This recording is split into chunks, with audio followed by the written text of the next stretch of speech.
My dear students, this is YouTube channel Space Series and I am Engineer Rahul Dubey.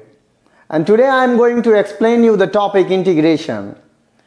In the previous lecture I have explained you about function and differentiation under the topic mathematical tools used for physics. तो बच्चों mathematical tools जो हम differentiation और integration पढ़ रहे हैं, आपके मन में ये क्वेश्चन आ सकता है आखिर ये इतना इंपॉर्टेंट क्यों है। तो जैसे छोटे बच्चों को पोलियो की ड्रॉप पिलाई जाती है या फिर आज जो है कोरोना काल में वैक्सीनेशन हो रहा है, तो इससे आपकी इम्यूनिटी मजबूत हो जाती है, आप बीमारियों से रोगों से लड़ सकते हैं। वैसे ही अगर आप मैथमेटिकल टूल्स डिफरेंशिएशन और इंटीग्रेशन को अच्छे से समझते हो तो आप फिजिक्स के प्रॉब्लम से आसानी से उनको समझ सकते हो, उन दिक्कतों से आप पार पा लोगे। तो आइए देखते हैं कि इंटीग्रेशन क्या होता है।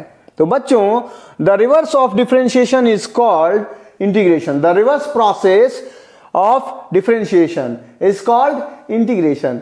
जो डिफरेंशिएशन होता है उसका जो रिवर्स प्रोसेस है उसे ही हम लोग कहते हैं इंटीग्रेशन।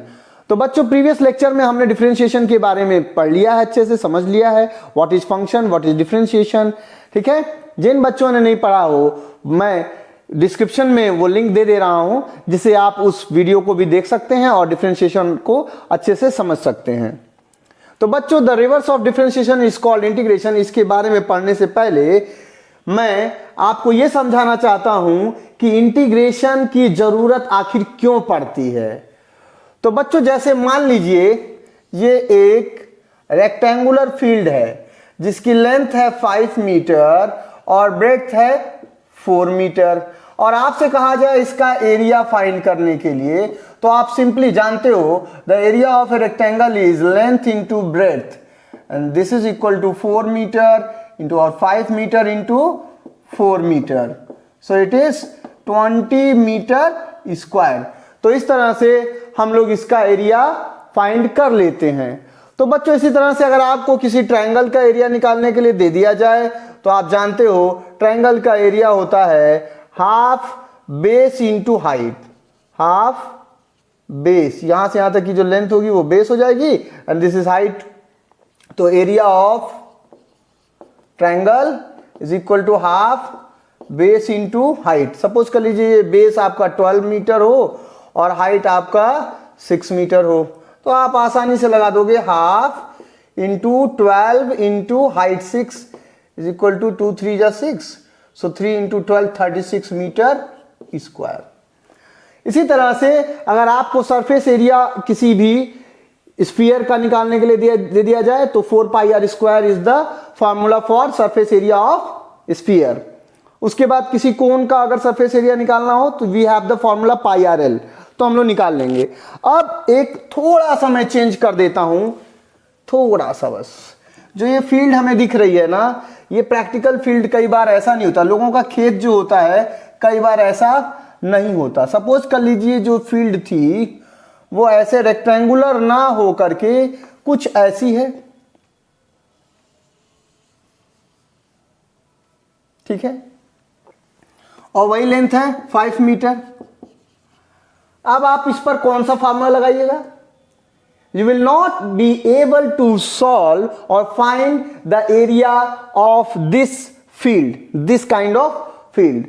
तो बच्चों, हम पहले इसको क्या करेंगे, हम इसे छोटे छोटे छोटे छोटे रेक्टेंगुलर एरियाज में ब्रेक कर लेते हैं। तो देखिए, ऐसे एक रेक्टेंगुलर एरिया अगर बनाया, ऐसे एक रेक्टेंगुलर एरिया बनाया, ऐसे एक रेक्टेंगुलर एरिया बनाएंगे, ऐसे बनाएंगे, ऐसे बनाएंगे, ऐसे बनाएंगे, तो देखेंगे हम कि कुछ एरिया यहां छूटता हुआ जा रहा है।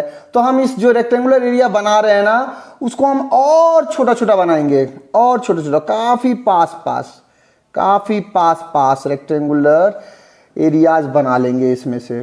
ठीक है,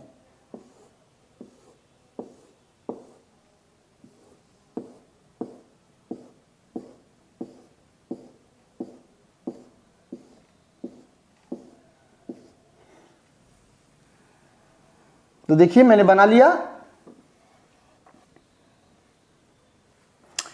बहुत छोटे छोटे छोटे छोटे रेक्टेंगुलर एरिया, इनफाइनाइटेशनली स्मॉल। ये विड्थ क्या है, इनफाइनाइटेसिमली स्मॉल है। तो सपोज कर लिए जो विड्थ हम लोग ले रहे हैं किसी भी कॉन्जिक्यूटिव जो लाइंस हैं, पैरेलल लाइंस हैं, वो dx है। तो ये हाइट क्या है, मान लीजिए ये वाली जो स्ट्रिप है इसकी हाइट है y1, इसकी हाइट है कुछ यहाँ से यहाँ तक का y1, आगे वाली की हाइट है y2, अगले वाली हाइट है y3, अगली वाली हाइट है y4। तो अगर हम एरिया किसी भी रेक्टेंगुलर जो ये दिख रही हैं विड्थ, इसकी dx होगी। कोई रेक्टेंगुलर एरिया ऐसे है ना, ये ऐसे एक रेक्टेंगुलर एरिया है, तो इसकी हाइट कितनी है y1, इधर लिख लिया y1, और इसकी विड्थ कितनी है dx। ऐसे दूसरी स्ट्रिप होगी, उसकी कुछ हाइट है y2,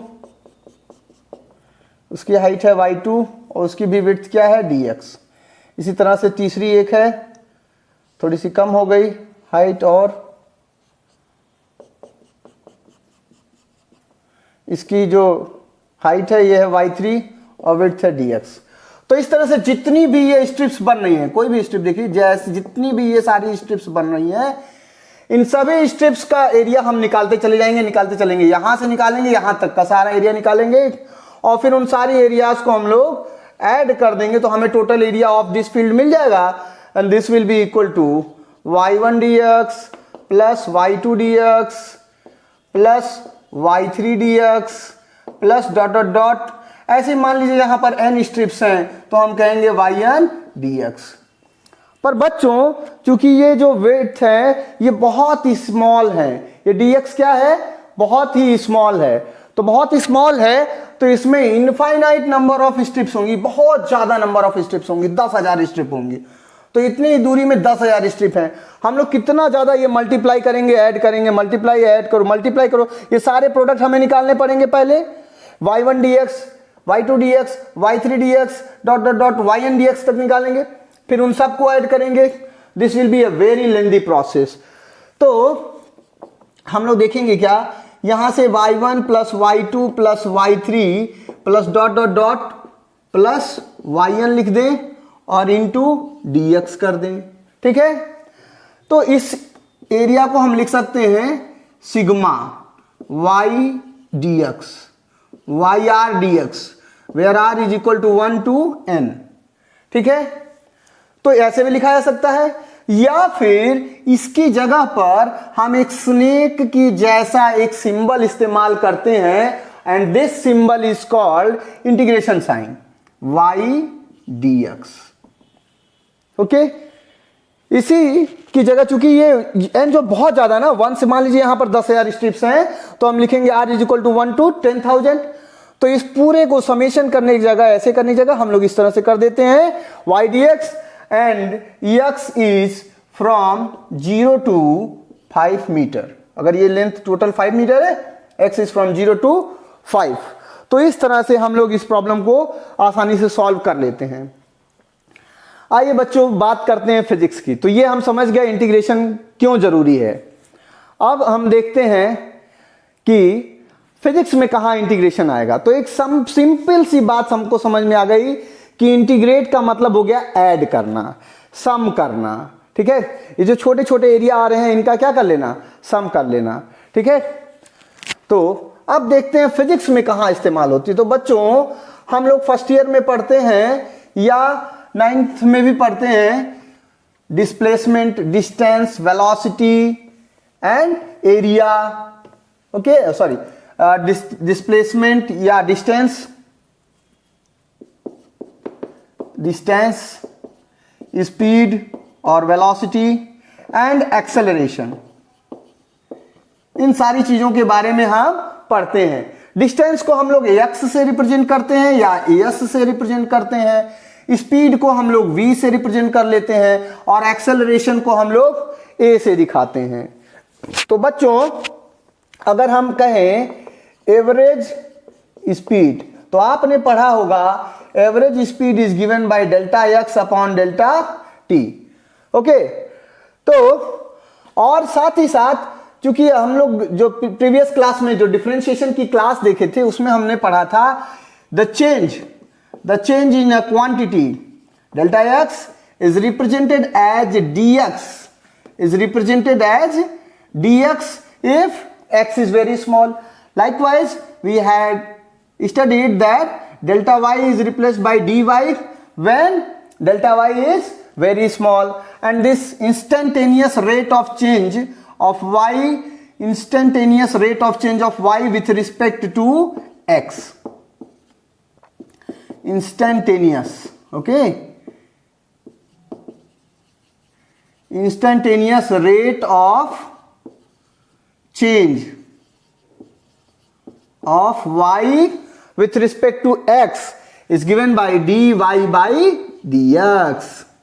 सो इसी तरह से फिजिक्स में हम लोग, चूंकि अगर ये डेल्टा टी टाइम बहुत छोटा हो तो हम कहेंगे limit delta T tending to zero. अगर डेल्टा टी टाइम अगर हम बहुत स्मॉल टाइम ले लें और उसमें जो चली हुई डिस्टेंस होगी उसे हम लोग कहेंगे dx, और सॉरी डेल्टा x, और यहां पर जो टाइम है वो है delta T.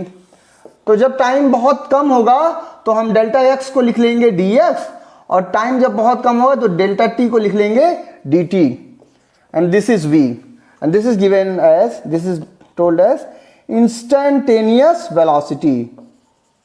Instantaneous velocity v is equal to dx upon dt. Now बच्चों, अगर आपको x इज इक्वल टू दिया हुआ है 60, तो अगर आपसे वेलोसिटी पूछी जाए तो आप निकाल लोगे आराम से, कहोगे yes sir I know it, v is equal to dx upon dt is equal to d by dt of 60 is equal to 6 into d by dt of t. Now we know from differentiation formula dx upon dx or dt upon dt is 1. So 6 into 1 is 6 meter per second. अब बताओ बच्चों, अगर हमें ये x के जगह v दिया हो, v is equal to 5t square दिया हो, और हमसे पूछा जाए how much distance is covered, find the value of x, तब हम क्या करेंगे? तो हम लिखेंगे ऐसे, v के जगह हम लोग लिखेंगे dx upon dt is equal to 5t square. अब ये dt हम क्रॉस मल्टीप्लाई कर देंगे तो हो जाएगा dx is equal to 5t square dt. इसके बाद हम कहते हैं इंटीग्रेटिंग बोथ साइड्स, तो integration dx is equal to integration 5t square dt. ठीक है?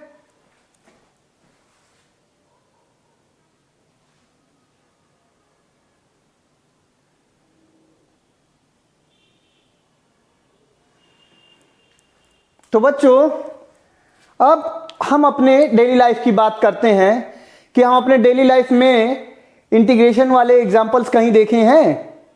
तो देखिए, हम लोग मोबाइल इस्तेमाल करते हैं. मोबाइल में लगी होती है आईसी, इंटीग्रेटेड चिप, ठीक है. लेकिन बहुत सारे ऐसे डिवाइसेस हैं जिसमें आईसी वगैरह नहीं लगी होगी. तो कहने का यह मतलब है कि जो आईसी है, इंटीग्रेटेड चिप, एक ही चिप पर बहुत सारे इलेक्ट्रॉनिक्स या इलेक्ट्रिकल पार्ट्स को हम लोग इंटीग्रेट कर देते हैं, जोड़ देते हैं. तो it is called integrated chip, IC. Okay, this is example of daily life, example from daily life. Now अगर हम देखें कि एक, सपोज कर लीजिए एक रिजिड वॉल है, इस रिजिड वॉल से कोई स्प्रिंग लगा हुआ है और एक ऑब्जेक्ट है, एक बॉडी है, इसको हम ऐसे फेंक रहे हैं. ये बॉडी है, ये बॉडी ऐसे फेंकी गई, ठीक है. तो हमें निकालना है कि जब ये यहां से कुछ डिस्टेंस यहां पर पहुंच जाती है ये बॉडी, तो कितना वर्क डन हुआ है. नॉर्मली अगर कोई बॉडी हो नॉर्मली इसको किसी फोर्स लगा करके, कोई फोर्स इस पे लगा करके, कोई अगर इसको डिस्प्लेसमेंट दिया जाए, सपोज कर लीजिए F is equal to 5 newton है, 5 न्यूटन का फोर्स लगा करके अगर कोई बॉडी यहां से 2 मीटर की डिस्टेंस चला दी जाए, 5 न्यूटन का कांस्टेंट फोर्स लगाया गया है और एक बॉडी को 2 मीटर डिस्टेंस तक खिसकाया गया। तो हम जानते हैं work W is equal to force into displacement. Now we know force is 5 newton and displacement is 2 metre, so the work is 5 to 10 joule. ये हम जानते हैं। अब अगर इस स्प्रिंग सिस्टम की बात की जाए तो बच्चों, अगर हम इस स्प्रिंग सिस्टम की बात करते हैं तो बताइएगा, जैसे ही यह किसी वेलोसिटी से इसको फेंका गया था, जैसे ही ये स्प्रिंग को दबाना शुरू करेगा तो स्प्रिंग इस पर न्यूटन थर्ड लॉ के हिसाब से इसको अपोज करना शुरू करेगी। तो ये जो स्प्रिंग है इस ऑब्जेक्ट के ऊपर क्या करेगी? वर्क करेगी। फिर से समझते हैं, अगर हम इसको किसी वेलोसिटी सपोज कर लीजिए 15 मीटर पर सेकेंड से इसको इधर फेंका गया है, एक स्मूथ प्लेन सरफेस है, स्मूथ प्लेन सरफेस पे इसको फेंका गया। अब अगर ये स्प्रिंग ऐसे लगी हुई है तो ये स्प्रिंग इसको दबाएगी, तो स्प्रिंग इसको अपोज करेगी इसके मोशन को ड्यू टू इनर्शिया। तो ये स्प्रिंग इसको अपोज करेगी तो एक रिएक्शन एक जो है अपोजिंग फोर्स इस ऑब्जेक्ट के ऊपर लगेगा, जिसके कारण से जो ये वर्क करेगी। पर जैसे जैसे स्प्रिंग दबती जाएगी वैसे वैसे जो अपोजिंग फोर्स होगा वो बढ़ता जाएगा। तो हम ये नहीं कह सकते हैं कि डायरेक्ट ये फॉर्मूला लगा दे W is equal to work force into displacement, because the force is varying. जैसे जैसे ये स्प्रिंग दबता जाएगा वैसे वैसे अपोजिंग फोर्स बढ़ता जाएगा। इसका मतलब हुआ the force is variable. Force क्या है? वेरिएबल है। उस समय हम थोड़ा सा देखेंगे कि अगर सपोज कर लीजिए ये बॉडी कहीं यहां कहीं आई, इसमें दूसरा एक फोटो बना लेते, दूसरा एक स्क्रीनशॉट ले लें इस मोशन का। तो सपोज कर लीजिए किसी मूवमेंट पर ये स्प्रिंग थोड़ी दब गई है और ये ऑब्जेक्ट सपोज कर लीजिए कुछ डिस्टेंस यहां तक आ गया है, ठीक है, कुछ डिस्टेंस। पहले जो ऑब्जेक्ट था वो यहां कहीं था और अब वो x डिस्टेंस खिसक गया है यहां पर, ठीक है। तो या ये जो स्प्रिंग, हाँ, x डिस्टेंस ये जो है यहां से यहां तक खिसक गया। तो अब एक बात बताइए, क्या हम छोटा सा डिस्प्लेसमेंट, अगर इसको थोड़ा सा डिस्प्लेसमेंट इस x से दिला दें, कितना? dx। सपोज कर लीजिए यहां से ये थोड़ा सा इसका और डिस्प्लेसमेंट हुआ dx, तो क्या हम कहेंगे dw is equal to a of dx। अब इंटीग्रेटिंग बोथ साइड्स, छोटा छोटा जो वर्क डन होगा उन सभी छोटे छोटे वर्क डन को अगर हम लोग ऐड कर देंगे, सम कर देंगे, इंटीग्रेट कर देंगे तो हमें टोटल वर्क डन मिल जाएगा। तो हम कहेंगे W is equal to integration dw is equal to integration a of dx। तो छोटे छोटे वो सारे वर्क जो होंगे उन सभी को हम लोग ऐड कर देंगे और हमें टोटल वर्क डन मिल जाएगा। तो बच्चों, अब हम इंटीग्रेशन के कुछ फार्मूलों की तरफ बढ़ेंगे और देखेंगे कि क्या फार्मूले हैं इंटीग्रेशन के।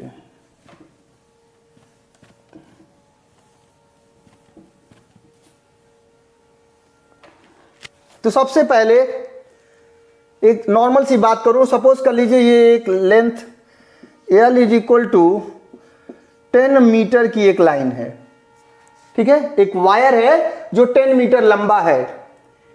इस वायर के मैं 10,000 भाग कर दिया। कितने भाग कर दिया?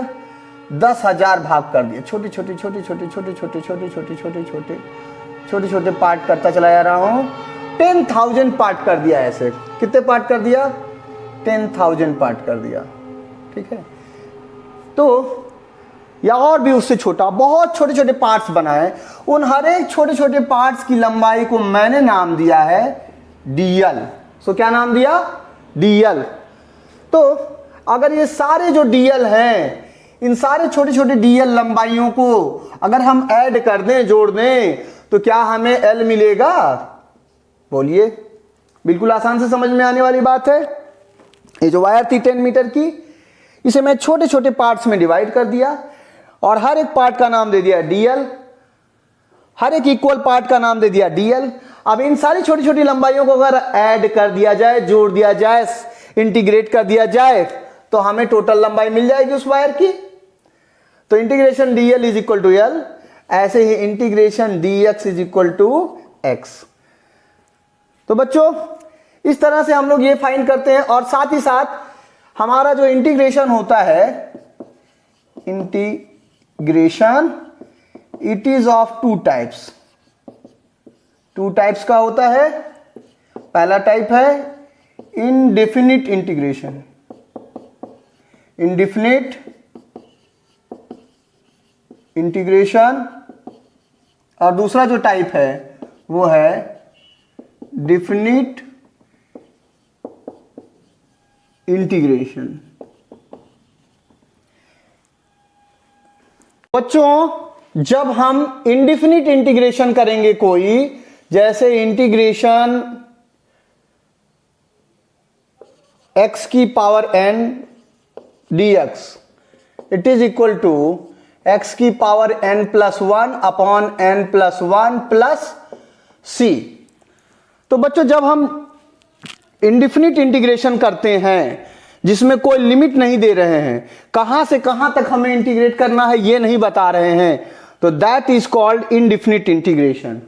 और इनडेफिनिट इंटीग्रेशन करने पर जो रिजल्ट होता है उसमें एक कांस्टेंट आता है c। और जब हम डेफिनिट इंटीग्रेशन करेंगे, जैसे मान लीजिए यहां मैं कह दूं x1 से लेकर x2 तक x स्क्वायर dx, तो this is equal to x की पावर, फॉर्मूला है इंटीग्रेशन x की power n dx equal to x की power n plus 1 upon n plus 1। तो अगर हम इसे इंटीग्रेट करेंगे तो आएगा x की power 2 plus 1 upon 2 plus 1 and plus एक कांस्टेंट c। नहीं आएगा अगर यहां लिमिट नहीं होगी, अगर यहां कोई लिमिट नहीं दिया हुआ है तो एक कांस्टेंट आएगा c। और अगर लिमिट आ गया, अगर ऐसे दिया हुआ है इंटीग्रेशन x स्क्वायर dx और इसे हमें इंटीग्रेट करना है 0 टू 5, तो यहां आएगा x की power 2 plus 1 upon 2 plus 1 and we have to put the limit from 0 to 5।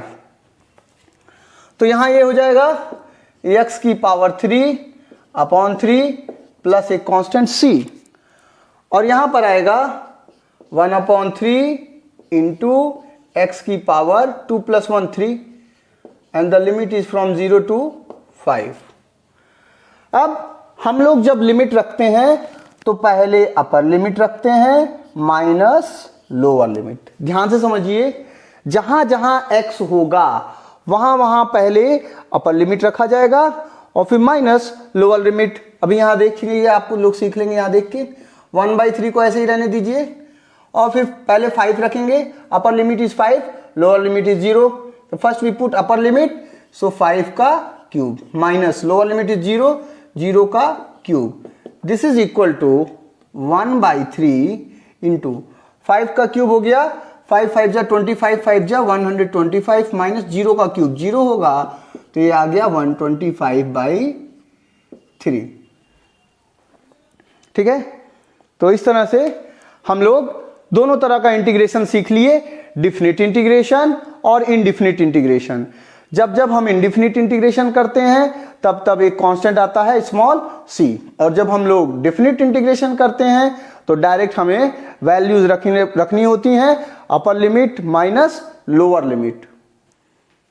तो बच्चों हम लोग इस वाले फॉर्मूले पे कुछ और प्रॉब्लम देखते हैं। x की power n dx is equal to x की power n plus 1 upon n plus 1। तो अगर हमें सॉल्व करना है जैसे इंटीग्रेशन x की power under root x dx, तो इसे इंटीग्रेट करना है, अंडर रूट x को इंटीग्रेट करना है dx के या x के रिस्पेक्ट में। तो यहां हम इसको लिख सकते हैं इंटीग्रेशन रूट x को लिखेंगे x की पावर 1/2 dx। अब फॉर्मूले में रख देंगे तो x की power 1/2 plus 1 upon 1/2 plus 1 plus एक constant c, and this is equal to x की पावर 3/2 अपॉन 3/2 प्लस सी। ये 2 ऊपर चला जाएगा न्यूमरेटर में, तो हो जाएगा 2/3 x की पावर 3/2 प्लस सी। फिर अब ये फॉर्मूला तभी लगेगा, this formula is valid only when n+1 is not equal to 0। n+1 जो है 0 के बराबर नहीं है, इसका मतलब n is not equal to -1। n जो है वह -1 के बराबर नहीं है। अगर n -1 के बराबर हो जाएगा तो x की power n is equal to x की power -1 is equal to 1/x।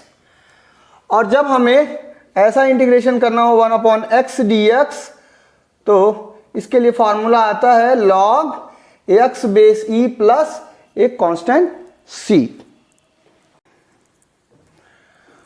तो बच्चों हम लोग जान चुके हैं कि integration is the reverse process of differentiation.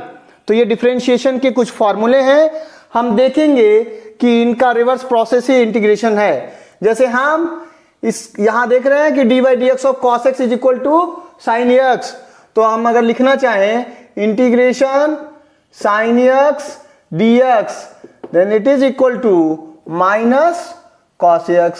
और चूंकि हम जानते हैं कि हम जब भी कोई इंडिफिनिट इंटीग्रेशन करते हैं तो एक कांस्टेंट आता है c, तो ये कांस्टेंट आ जाएगा c यहां पर।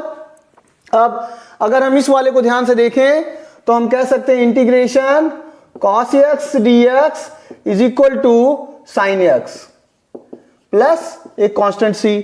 इसी तरह से अगर हम इस वाले को देखें, इस फॉर्मूले को देखें, तो इंटीग्रेशन हम लिख सकते हैं sec² x dx is equal to tan x। Likewise integration sec x dx sec x tan x, integration sec x tan x dx is equal to sec x plus एक कांस्टेंट c। अब हम इस वाले को ध्यान से देखें, अगर हम लिखेंगे integration cosec² x dx is equal to आएगा -cot x प्लस c। और फिर अगले वाले को देखें ध्यान से, अगर हम करेंगे integration cosec x cot x dx, तो हमें मिलना चाहिए -cosec x is equal to -cosec x plus एक कांस्टेंट आएगा c। फिर अगर हम लोग इस वाले फॉर्मूले को देखें e की dy/dx ऑफ e की power x is equal to e की पावर x, तो अगर हम लोग e की पावर x को इंटीग्रेट करेंगे, इंटीग्रेशन e की पावर x dx, तो हमें क्या मिल जाएगा e की power x is equal to e की पावर x। तो बच्चों ये कुछ फॉर्मूले हैं जिनका इस्तेमाल आप इंटीग्रेशन में करेंगे।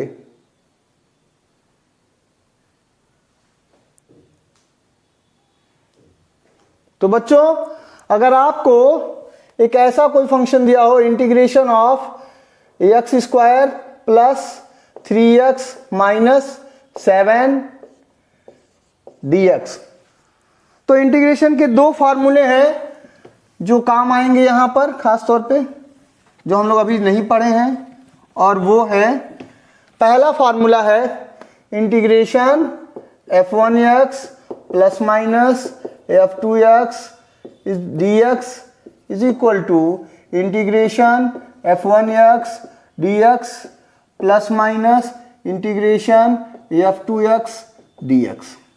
और दूसरा फार्मूला है integration c into fx dx, c into fx dx। तो जब भी इंटीग्रेशन के अंदर में कोई कांस्टेंट आता है तो वो कांस्टेंट इंटीग्रेशन से बाहर हो जाता है, तो c times integration fx dx। अगर आप कोई ऐसी प्रॉब्लम एक सॉल्व करनी है, integration x² plus 3x plus 7 3x minus 7 dx, तो ये हो जाएगा integration x² dx plus integration 3x dx minus integration 7 dx। तो तो इसको ऐसे ये वाला टर्म ऐसे उतार लिया। अब बच्चों देखिए ये वाला फॉर्मूला मैं अप्लाई कर रहा हूँ, c into F x D x का जो इंटीग्रेशन होता है, तो जो कांस्टेंट होता है वह इंटीग्रेशन से बाहर आ जाता है, तो c F x D x का इंटीग्रेशन होता है। तो इसी तरह से यहाँ पर ये कांस्टेंट 3 है, 3 इंटीग्रेशन से बाहर आ जाएगा, तो 3x dx का इंटीग्रेशन, और ये कांस्टेंट 7 था, इंटीग्रेशन से बाहर आ जाएगा, इंटीग्रेशन dx। अब बच्चों ये वाला फॉर्मूला हम लोग अप्लाई करेंगे, इंटीग्रेशन x की power n dx is equal to x की पावर n+1 अपॉन n+1, तो integration x square dx is equal to x की पावर 2+1 अपॉन 2+1। एंड यहाँ पर देखिए बच्चों यहाँ x लिखा हुआ है, इसका मतलब x की पावर 1 है, तो यहाँ ये आ जाएगा x की power 1+1 upon 1+1 minus 7। Integration dx का फॉर्मूला होता है x, तो माइनस 7x, तो यहाँ पर x की पावर 2+1 3 हो जाएगा, तो x cube by 3 plus 3x square by 2 minus 7x plus c। तो आई होप कि आपको इंटीग्रेशन बहुत अच्छे से समझ में आया होगा। कीप स्टडिंग वेरी हार्ड, तो best of luck. And student जिन्होंने अभी तक सब्सक्राइब नहीं किया इस चैनल को, सब्सक्राइब कर लीजिए। Thank you.